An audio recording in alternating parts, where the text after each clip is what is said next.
Hi friends, welcome to my channel, The Notion Tree. In previous video, I already discussed about the trading account, how to prepare the trading account, and how you are going to manage the trading account. Now I am going to discuss the second part of the final account, that is called as the profit and loss account. Right. So the second part is what? It's a profit and loss account. Profit and loss account. Right. Profit and loss account. It is also called as what? Income statement. Income statement. Statement.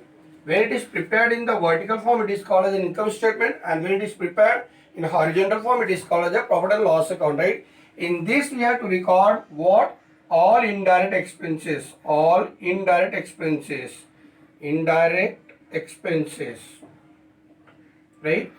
What do you mean by indirect expenses? The expenses which is not directly related with the production, but this expense is actually required while you are doing the production, or while you are going to sell the product, or while you are going to do the marketing. So it also has the two sides. The first side is what? Debit side and credit side. Yes, in previous lecture I already discussed about what is the debit and what is the credit, how this DR and how the credit, CRS comes, right? Now I am just going to explain it in Hindi also. देखिए, सबसे पहले हम लोग अभी इसके पहले video हमारा क्या है कि हम ट्रेडिंग अकाउंट आपको बता चुके हैं कि ट्रेडिंग अकाउंट में क्या लिखते हैं, ट्रेडिंग अकाउंट क्या होता है, ट्रेडिंग अकाउंट कौन बनाता है. अभी हम आपको बताने जा रहे हैं कि ये प्रॉफिट एंड लॉस अकाउंट, ठीक है, ये इसका सेकंड पार्ट है. प्रॉफिट एंड लॉस अकाउंट को हम एक तरह से फाइनेंशियल स्टेटमेंट भी बोलते हैं, इसको इनकम स्टेटमेंट भी बोलते हैं. राइट, यहाँ से हमें कंपनी का इनकम और एक्सपेंडिचर पता पड़ता है. और यहाँ पे हम लोग क्या दिखाते हैं? सारे इनडायरेक्ट एक्सपेंसेस को हम लोग क्या करते हैं? दिखाते हैं. तो इनडायरेक्ट एक्सपेंसेस क्या इंक्लूड होता है इनडायरेक्ट एक्सपेंस में? देखिए, ठीक है, अगर बेसिकली आप देखने जाएंगे तो ये अप्रॉक्स टू 3 पार्ट्स में डिवाइड होता है. बट अगर as a first year, second year और 11th और 12th में हो तो आपको इतना डीप में जाने की जरूरत नहीं रहेगी. तो तब तक के लिए सिर्फ क्या होता है इसके अंदर वो देख लीजिए कि क्या डेबिट साइड आता है, क्या क्रेडिट साइड आता है. राइट, डेबिट साइड में क्या आएगा? सारा एक्सपेंस आएगा, और क्रेडिट में क्या आएगा? सारा इनकम आता है. राइट, डेबिट में क्या आएगा? सारा एक्सपेंस आएगा, क्रेडिट में सारा इनकम आएगा. राइट, तो जो भी आपका इनडायरेक्ट एक्सपेंस होगा सब यहाँ पे आएगा, जो भी आपका इनडायरेक्ट इनकम होगा वो यहाँ पे आएगा. अब इनडायरेक्ट फर्स्ट हम लोग चलते हैं इनडायरेक्ट एक्सपेंस. राइट, तो इनडायरेक्ट एक्सपेंस हम लोग क्या दिखा सकते हैं यहाँ पे? देखिए, जैसे क्या होता है कि आपकी ऑफिस एडमिनिस्ट्रेटिव चीजें, office and administrative expenses. Right, administrative level. Second क्या होता है मेरा? Financial expenses, financial expenses. Third क्या होता है मेरा? Selling and distribution expenses. Right, selling and distribution expenses, distribution expense. तो ये 3 टाइप के एक्सपेंस जो होते हैं यहाँ पे दिखाए जाते हैं. ठीक है, कौन कौन से? Office administrative expenses, financial expenses, selling and distribution expenses. अभी हम आपको एक एक एक्सपेंस के बारे में बताएंगे कि ऑफिस एक्सपेंस में क्या आ सकता है. ठीक है, ऑफिस एक्सपेंस जो होता है हमारा, इसमें क्या आता है मोस्टली? इसमें क्या आएगा हमारा? जैसे सैलरी हो गया. ठीक है, तो इसमें क्या है? मोस्टली सैलरी हो गया, सैलरी है, रेंट है. ठीक है, सैलरी हो गया, रेंट हो गया. देन आपके पास में डायरेक्टर फीस हो गया, director fees, director fees. Then audit fees, audit fees. ठीक है, टेलीफोन चार्जेस, टेलीफोन या बिल लिख दे, टेलीफोन बिल. कि अभी तो मोबाइल आ गया तो मोबाइल चार्जेस भी दिया था कंपनी द्वारा जो पेड करते हैं कंपनी अपने वर्कर को. देन आपके पास में क्या था? इलेक्ट्रिसिटी आएगी. ठीक है, इलेक्ट्रिसिटी, इलेक्ट्रिसिटी बिल. राइट, तो ये सारे इस तरह से जितने भी आपके इनडायरेक्ट एक्सपेंस होते हैं, ठीक है, वो सारे यहाँ पे रिकॉर्ड्स होते हैं. जैसे फिर आपको डेप्रिसिएशन हो गए तो यहाँ पे आएगा आपको डेप्रिसिएशन. क्या आएगा? डेप्रिसिएशन. राइट, और क्या आ सकता है इसके अंदर?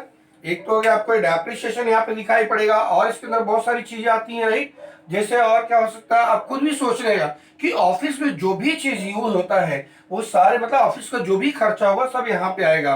ठीक है। अब मैंने क्या लिखा, सैलरी लिखा, रेंट लिखा, डायरेक्टर फीस लिखा, ऑडिट फीस लिखा, टेलीफोन बिल लिखा, इलेक्ट्रिसिटी बिल लिखा आपको, राइट। आपको डेप्रिसिएशन मैंने बता दी है। इसके अंदर और बहुत से सारे ऐसे एक्सपेंसेस जो आते हैं, जैसे आपका हो गया एक्सपोर्ट ड्यूटी अगर हो गया, ठीक है, तो आपको क्या आएगा, एक्सपोर्ट ड्यूटी, एक्सपोर्ट ड्यूटी आ जाएगा इसके अंदर, राइट। अब इतनी सारी चीजें हैं और भी इसके अंदर बहुत सारे हैं, जब क्योंकि ये हर एक कंपनी का सेम नहीं हो सकता, डिपेंड करता है, बिजनेस टू बिजनेस डिपेंड करता है, राइट। तो इतना याद रखिए कि जो ऑफिस से रिलेटेड खर्चा होगा वो ऑफिस एडमिनिस्ट्रेटिव के लिए आता है। बट अगर हम चलते हैं इसके अंदर में, अगर हम दूसरे एक्सपेंस में ले चलते हैं आपको, तो दोस्त इसके अंदर क्या होता है, वो फाइनेंशियल एक्सपेंस होता है। अब फाइनेंशियल एक्सपेंस में क्या आएगा हमारे पास में, जो फाइनेंशियल एक्सपेंस में आने वाली चीज है उसका नाम क्या हो जाएगा, समझो इंटरेस्ट अगर हमने पेड किया है तो आएगा इंटरेस्ट, इंटरेस्ट ऑन लोन जो होता है एक्चुअली वो क्या होता है मेरा फाइनेंशियल एक्सपेंस होता है। Why it is called financial expense, because जो भी हम फाइनेंस लाने के लिए जो भी हम खर्चा करते हैं उसके पीछे हम जो भी पेमेंट करेंगे उसको हम लोग क्या बोलेंगे, फाइनेंशियल एक्सपेंस। तो फाइनेंस मतलब यहाँ पे आपको सिर्फ अभी जानना है कि पैसा है, राइट। तो पैसा यानी कैपिटल लाने के लिए हमको क्या भरना पड़ता है, इंटरेस्ट भरना पड़ता है। तो फाइनेंशियल एक्सपेंस में क्या आएगा हमारा, इंटरेस्ट ऑन लोन आ जाएगा, यानी जो लोन हम लोग ने लिया है उसके पीछे जो हम इंटरेस्ट पेड करेंगे वो आ जाएगा। थर्ड क्या है हमारे पास, सेलिंग एंड डिस्ट्रीब्यूशन है, राइट। थर्ड में क्या आएगा मेरे पास, सेलिंग एंड डिस्ट्रीब्यूशन। तो सेलिंग एंड डिस्ट्रीब्यूशन में क्या रिकॉर्ड होगा, जो भी आइटम आपको सेल्स से रिलेटेड होगा, ठीक है, सेल्स से जो भी रिलेटेड होगा एक्सपेंस वो यहाँ पे आएगा।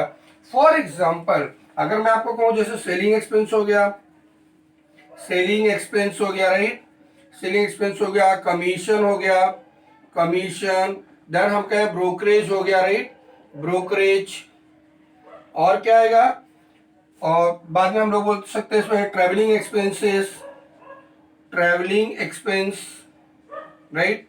ट्रैवलिंग एक्सपेंस के बाद और क्या हो सकता है इसके अंदर, आपको डिस्काउंट अलाउड हो सकता है, डिस्काउंट, डिस्काउंट अलाउड हो जाएगा आपके लिए, राइट, डिस्काउंट अलाउड हो गया। और क्या हो सकता है इसके अंदर, हमारा एडवर्टाइजमेंट करते हैं हम लोग, प्रोडक्ट का एडवर्टाइजमेंट करते हैं, किस लिए करते हैं, सेल्स करने के लिए। तो यहाँ पे क्या आएगा, advertisement expenses, advertisement expenses, right, advertisement expense आपके पास आ जाएगा। और भी क्या आ सकता है इसके अंदर, अब ऐड करते हो, समझो हम लोग क्या करते हैं, सेल करते हैं गुड्स, तो जब कंपनी या कोई भी बिजनेसमैन जो होता है अगर कोई चीज कहीं पे सेल्स करते हैं भेजता है, तो उसमें क्या दिखाई पड़ता है कि अगर कुछ चीज खराब हो जाती है तो क्या हो जाएगा, अपना बैड डेब्ट्स हो जाएगा। तो यहाँ पे आपको बैड डेब्ट्स आ जाएगा, राइट, बैड डेब्ट्स हो गया आपके पास में। फिर इसमें और क्या चीज आ सकती है आपके पास में, अगर बैड डेब्ट्स हो गया उसके बाद में क्या हो सकता है, आरडीडी हो सकता है इसके पास में आपको, जिसको हम लोग रिजर्व फॉर डाउटफुल डेब्ट्स बोलते हैं, राइट। फर्दर बैड डेब्ट्स आता है, further bad debts, bad debts, right.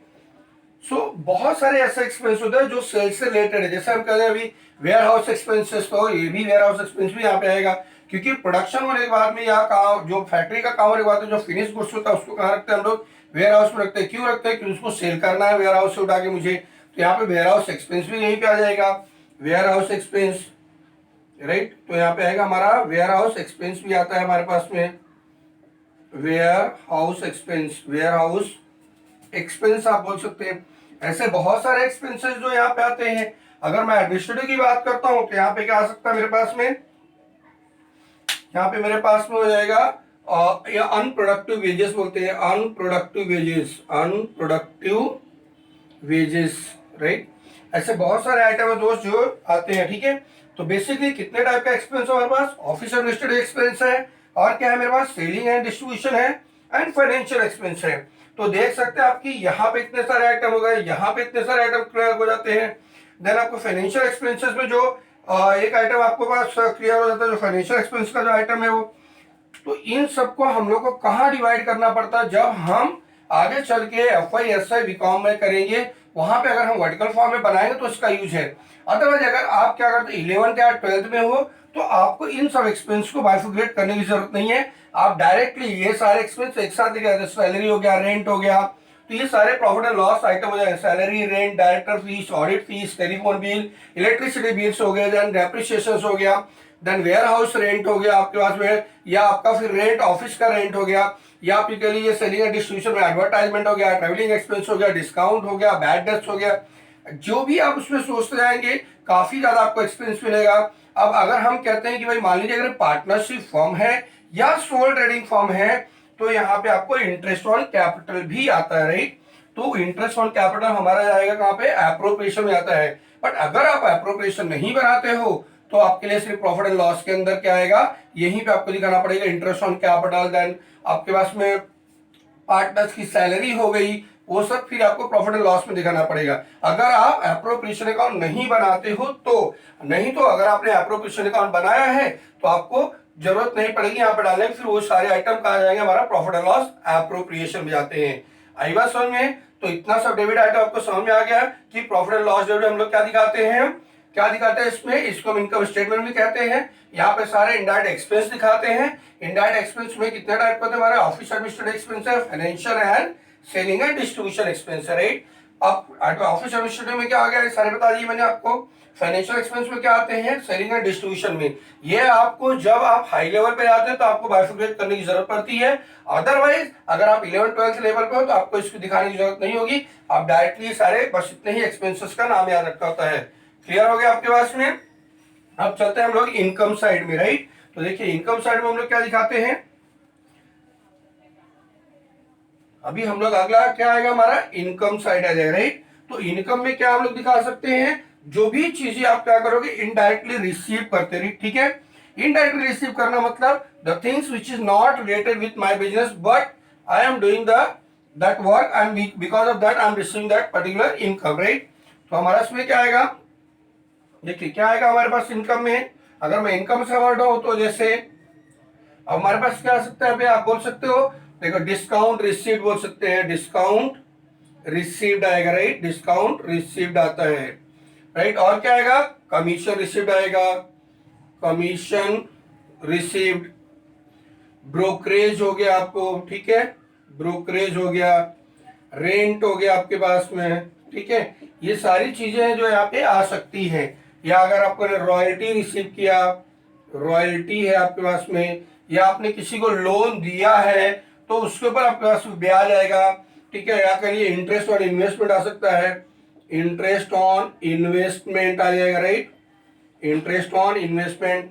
तो इस तरह से जितने भी आपको इनडायरेक्ट इनकम होंगे वो सारी चीजें आपको क्या होगा, प्रॉफिट एंड लॉस के क्रेडिट में दिखाई पड़ेगी। आई बात समझ में? तो प्रॉफिट एंड लॉस में क्या क्या आता है, इनकम और एक्सपेंस आता है, सारे इनडायरेक्ट आते हैं यहाँ पे, ठीक है। और इसको हम लोग फाइनेंशियल स्टेटमेंट भी कहते हैं क्योंकि ये चीज डिसीजन लेने में बहुत काम आती है। अभी आपको 11th और 12th के लिए इतना जरूरत नहीं होगा, बट जब हम नेक्स्ट वीडियो बनाएंगे जब आपको बताएंगे how to read the financial statement of a company, whether you want to invest in that company or not, at that time it is required to take the decision whether I have to invest or not to invest in that company. आई बात समझ में? तो इस यहाँ तक समझ गया। आज के लिए बस इतना ही, और आगे देखते रहिए। प्लीज हमारे वीडियो को सब्सक्राइब कीजिए और हमारे चैनल को लाइक कीजिए, सब्सक्राइब कीजिए, ठीक है। आज के जो वीडियो का लाइक है, मेरा टारगेट है एटलीस्ट 200 व्यूज तो होने चाहिए दोस्त, कम से कम 200 लाइक्स होने चाहिए, 200 से ऊपर व्यूज आने चाहिए, तो मुझे और मोटिवेशन मिलेगा। Thank you for watching my channel the notion tree.